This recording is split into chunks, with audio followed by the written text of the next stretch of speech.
अनिरुद्ध को जब पता चलता है कि झनक की जान खतरे में है तो वो उसे बचाने के लिए अपनी जिद पे अड़ जाता है। हालांकि ये जिद कहीं ना कहीं उसके लिए बहुत बड़ी मुसीबत क्रिएट करती है, जो सच में बहुत ही बड़ी और कॉम्प्लिकेटेड होती है, जो काफी ज्यादा मजेदार भी है। तो यार बात करें एपिसोड की स्टार्टिंग की, तो ये हॉस्पिटल से होती है। यहाँ डॉक्टर जब देखते हैं ब्रिजोसन को तो साफ बता देता है कि इसकी मौत हो चुकी है, वो चाह के भी कुछ कर नहीं सकते।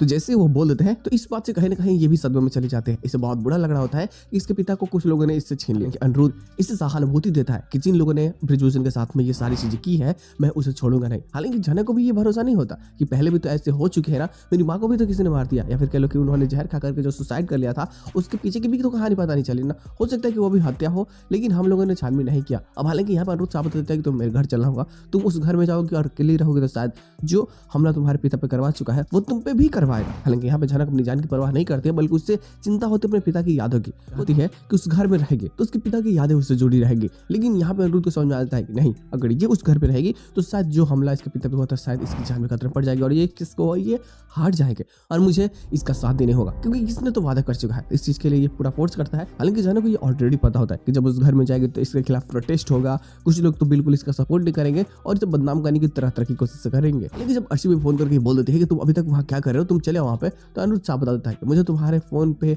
ना तुमसे बात करनी है ना ही कुछ, और मुझे फर्क नहीं पड़ता कि तुम क्या सोचती हो। वो घर मेरा है और मैं आऊंगा तो किसी को लेकर के आऊंगा, और अर्शी बिल्कुल नहीं चाहती कि तुम आओगे तो किसी को लेकर के आओ। लेकिन यहाँ पर अनिरुद्ध साफ झनक के लिए लड़ रहा होता है। उसे पता होता है कि झनक की जान मुझे कैसे बचानी है, जिस कारण वो कहीं ना कहीं कुछ ऐसे फैसले भी लेता है जो झनक के खिलाफ भी होता है और शायद इसकी पूरी फैमिली के खिलाफ भी जाता है। लेकिन यहाँ पे तो विनायक बहुत ज्यादा परेशान होता है, वो भी हॉस्पिटल आया होता है, लेकिन इससे पहले जो सृष्टि को धमका कर गया होता है कि चाहे कुछ भी हो जाए, लेकिन वो सृष्टि को छोड़ने वाला है नहीं, वो उसे जेल करवा कर ही रहेगा, उससे उसके कर्म की सजा दिलवा कर ही रहेगा। अब सृष्टि तो यहाँ बहुत खुश होती है क्योंकि कहीं ना कहीं ब्रिजोसन की मौत हो चुकी है, उसके रास्ते से एक बहुत बड़ा कांटा दूर हो चुका है, क्योंकि ये मौत भी तो इसके कारण हुई है ना। अब यहाँ पे ये चाहते हैं कि चलो अब इस केस को तो ऐसे भी जीत जाएगी, क्योंकि जो इसके नाम को खराब करने की कोशिश कर रहा था अब वो ही इस दुनिया में नहीं है, तो वैसे भी इस केस का अब क्या ही होगा।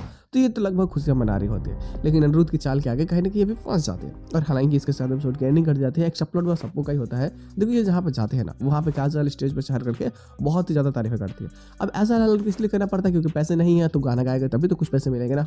और ऑलरेडी कई सारे कॉन्ट्रैक्टर्स पैसे लेकर के भाग चुके हैं, धीरे धीरे ये बैंकक्रप्ट हो रहा है, और जब पैसे नहीं रहेंगे तो ये सर्वाइव कैसे कर पाएगा। तो जिसका काजल का ये आइडिया होता है, लेकिन ललन को डर होता है कि क्या पता वो स्टेज पे गया तो जैसे ये लोग सोच रहे वैसे वो परफॉर्म कर पाएगा या नहीं कर पाएगा। बस इसी डर के साथ में पूरी तरीके से एपिसोड की एंडिंग करती जाती है। बट सच में इसके पोजीशन पिछले वाला ही होता है जो ऑलरेडी हम लोगों ने बातें कर रखी। अब यहाँ पे अर्शी की जो सपने होती है वो पूरी तरीके से छूट जाती है। झनक को लाने के बाद में अनिरुद्ध जो फैसला सुनाता है कि वो उसे शादी करने वाला है, वो अब अनिरुद्ध पे काबू नहीं कर सकते, क्योंकि अब तो शादी होने वाली है ना, और जब शादी हो जाएगी झनक और अनिरुद्ध की तो ये चाह के भी कुछ कर नहीं सकते, और इसका डर इससे होता है। अब शादी रोकने के लिए क्या षड्यंत्र रचेगी क्या नहीं, ये सारी चीजें बेहतरीन होगी। तो बस आज के एपिसोड बस इतना ही।